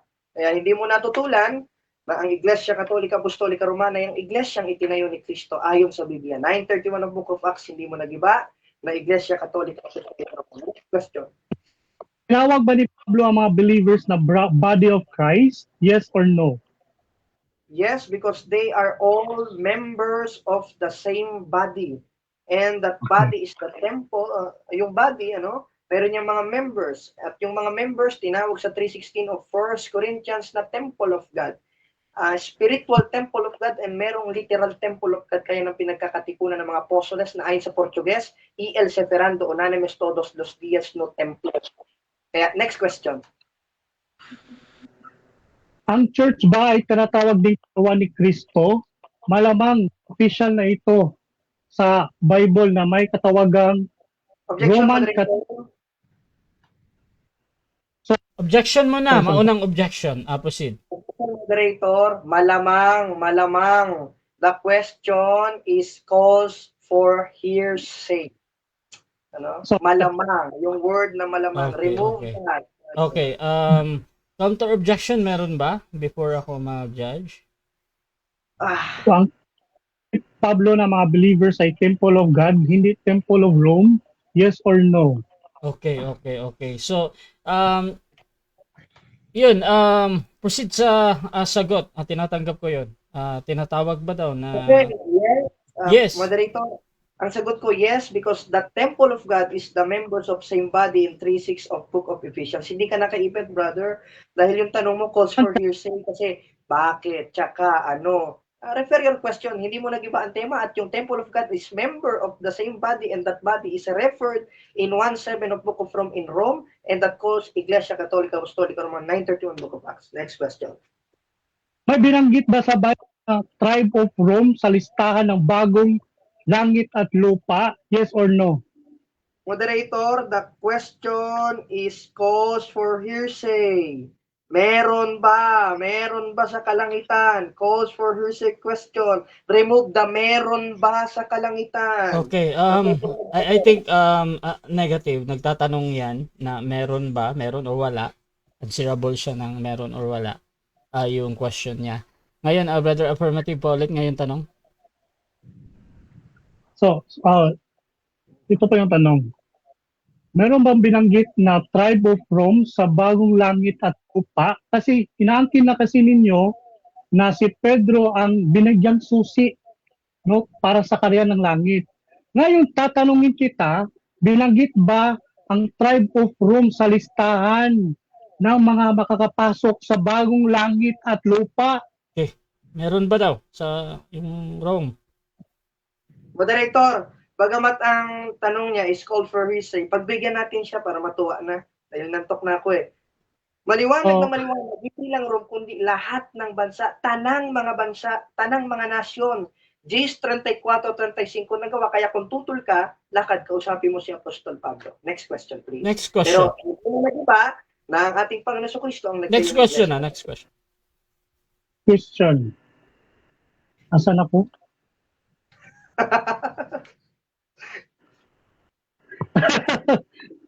Continue lang. Sinabi ba ni Jesus po ang Roman Catholic Church mismo sa Okay, sinabi ba daw ni Jesus? Matthew chapter 16:18? Yes Okay, or no? moderator, sasagot na ako? Okay, proceed.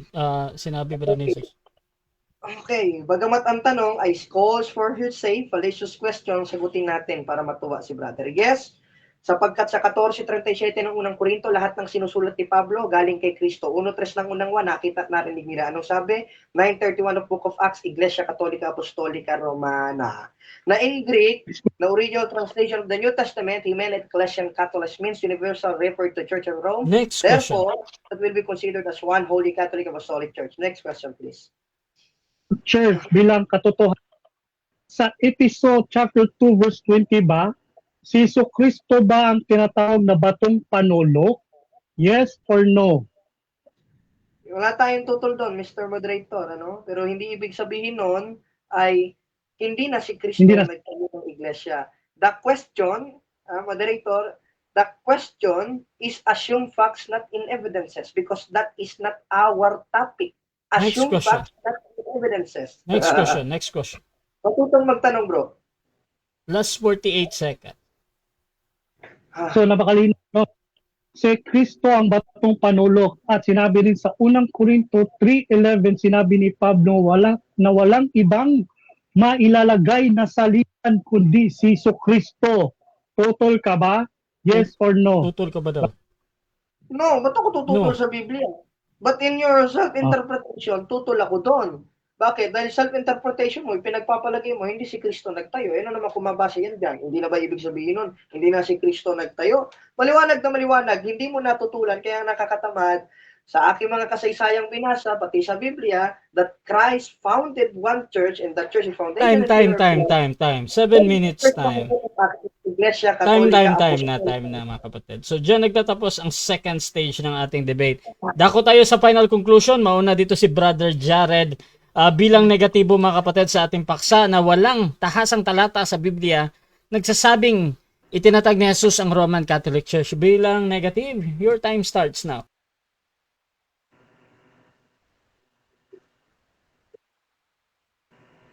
Hello mga kapatid, pasensya na, inaantok ako, At yun nga mga kapatid, mga kababayan, ay maliwanag na maliwanag. Ang mga tanong niya is all of that is fallacious question, blah, blah, blah, calls for answer question, not only speculative question, irrelevant question, ask and answered question, and assume facts not in evidences question. Next time, brother, mag-aral ka kung paano magtanong, dahil hindi talaga papasa sa akin yan. Kumbaga kung ako teacher mo, 70 ka. Ngayon mga kapatid, mga kababayan, ay wala. Hindi niya napatunayan na si Kristo ay walang tahasang sinabi na siya ang nagtayo ng Iglesia Katolika Apostolika Romana. Hindi rin niya napatunayan na mali ang aking mga sinabi na si Kristo ang nagtayo ng Iglesia Katolika Apostolika Romana. Kundi tinulungan niya pa ako magtayo. Kita niyo naman, first cross-examination, second cross-examination, lahat ay bokya.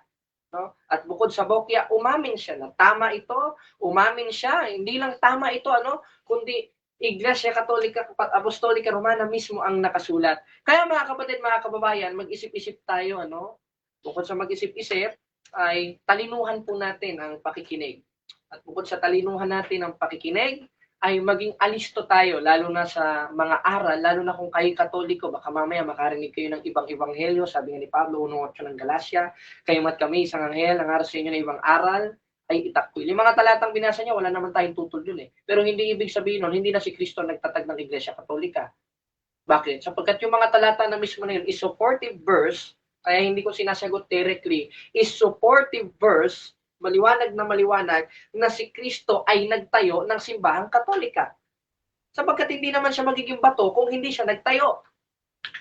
Ano ba ang kanyang tinayo? Kay Pedro, sa ibabaw ng batong ito, tatayo kong aking simbahan. At yung simbahan na yun, umamin siya, referred sa 931 of Book of Acts, ay tinawag na Iglesia Katolika Apostolika Romana. At yung Iglesia Katolika Apostolika Romana nangalat, at sabi niya, pumunta pa siya sa tribo. Hindi naman nating topic yun Pero okay lang, sinagot natin. Sabi ko, hindi lang Rome, marami, lahat ng bansa, dahil lahat ng mga tumanggap, sumangkap sa katawan, katanggap-tanggap sa Diyos. Gs 34-35 ng gawa, kundi bawat bansa, siya na may takot sa kanya at gumagawa ng kanyang katwiran, ay katanggap-tanggap sa kanya. Kaya nga naging universal Dahil lahat ng bansa, not also Rome.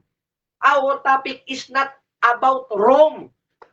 Our topic is about the true church that start in Jerusalem and came to Rome and came to Spain and came to the Philippines, and according to the Philippine Unique Nation, that church is one holy Catholic and Apostolic Church.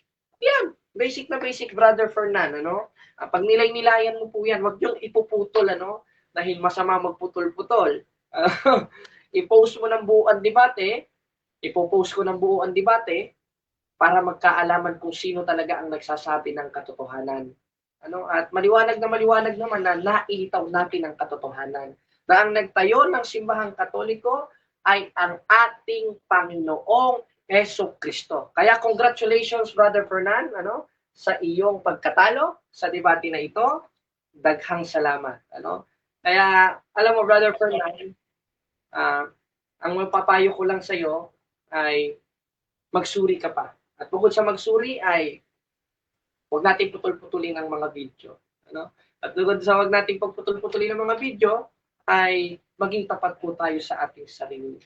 At ngayon mga kapatid, mga kababayan, naiangat natin sa 3:14 ng 1 ang ating Panginoon Kristo. Pinaagi sa iyang simbahang gitukod na haligi ug sukaranan sa kamatuoran nga gitawag sa 9:31 ng gawa na Iglesia Katolika Apostolika Romana. Palakpakan natin ang ating Panginoong Jesucristo. Kaya salamat sa ating gwapings na moderator, si Brother Rasha, sa lahat ng ating mga minamahal na mga nagko-comment, I love you all. Ano, mahal na mahal ko kayo. Ano? Mahal na mahal ko kayo mga brothers and sisters. Nababasa ko yung mga comment nyo dito.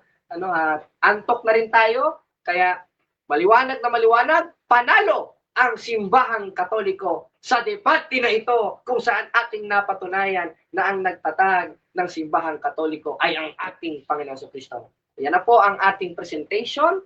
Kaya salamat sa Diyos mga kapatid at pagpalain kayo ng mabatalumang Diyos, Ama, Anak at Espiritu Santo, mabuhay ang simbahang Katoliko. I-wave na natin ang time, Brother Russia. Salamat. Okay, so dyan nagtatapos ang final conclusion ng ating negative. Dako naman tayo sa ating affirmative sa kanyang final conclusion. Sa kanyang pinatutunayan na walang tahasang talata sa Biblia na nagsasabing itinatag ni Jesus ang Roman Catholic Church. Brother Serian, your time starts now.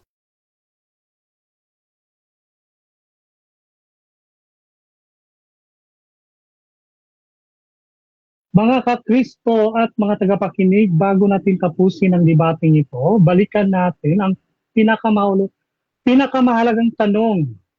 Napatunayan ba mula mismo sa Bible na ang Roman Catholic Church ang particular na iglesyang itinatag ni Jesucristo? Sa buong debate, malinaw ang isang bagay, walang tasan talata sa bagong tipan na nagsasabing Roman Catholic Church ang pangalan ng iglesyang itinatag ni Kristo. Sa Mateo 16:18, sinabi ni Jesus na itatayo ko ang aking iglesia, hindi na sinabing Roman Catholic Church. At sino ang pundasyon na iyon? Sinabi niyo, si Pedro ang batong panulok. Ngunit sinabi ni Pablo sa episode 220 na si Kristo Jesus ang batong panulok. At sa unang Korinto chapter 3 verse 11, sinabi ni Pablo na walang ibang saligan kundi si Jesucristo. At sa Colossus 1:18, si Kristo ang ulo ng iglesia, hindi ang Santo Papa. Kaya malinaw ang sentro ng Biblical Church. Si Kristo Jesus ang sentro, hindi Roma, hindi isang lungsod, hindi isang denominational label, at hindi isang taong umahawak ng posisyon. Kay bisag si Kristo walay posisyon, pero siya ang tolong na nahimong tao. Pero may historical evidence ba ang Catholic Church? So balik lahi sa nga topic. So ato ta sa Bible. Ningon diri sa Matthew 19, ikaw ang unang, hindi sinabi dito na ikaw, Pedro, ikaw ang unang pope ng iglesyang ito. Hindi rin sinabing ang iyong successors sa Rome ang magiging supreme head ng buong iglesyang ito. Kaya hindi sapat na tumalon tayo sa konklusyon na Pedro, Rome, Pope, Roman Catholic Church nang hindi ipinapakita ang bawat biblical link. So, si Kristo ang foundation. Walang ibang, sinabi ni Pablo na si Kristo, walang ibang mailalagay na saligan kundi si Jesucristo. Kaya kung may isang bagay na dapat manatili sa sentro ng ating faith, ito ay hindi sa Rome. Ito ay hindi institution, hindi denomination. Si Jesucristo lamang, dahil pagdating sa 7 churches, sinaway sila ni Kristo dahil kulang sila sa relationship. Yun, kulang para sa relationship ang mga simbahan na kanyang itinatag mismo sa 7 churches. May mga believers na mainit, hindi mainit na yung kanyang pananampalataya, kung kumbaga cold, hindi hot, kundi lukewarm.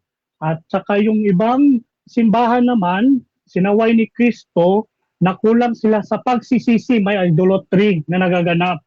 So, alam nyo na kung saan papunta ito. So, si Jesucristo ang nagtatag.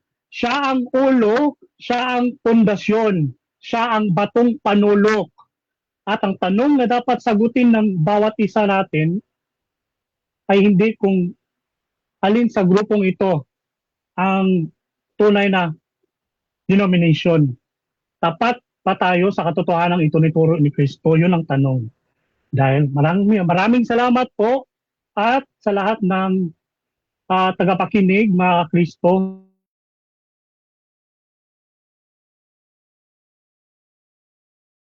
At lahat ng kalwatian ay kay Hesus Kristo.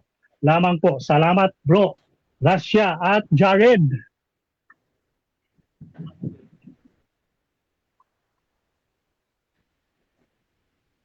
Diyan nagtatapos ang debate natin mga kapatid. So before natin end yung ating live, syempre gusto ko muna kayong magpasalamat sa lahat na nagpuyat, lahat ng nanood sa ating debate. Meron tayong 465 live comments. Hindi namin nababasa lahat yan syempre. Pero sisikapin ng dalawang ito na basahin pa yan. Unahin natin magpasalamat ang ating affirmative bro. Pasalamat lang bro.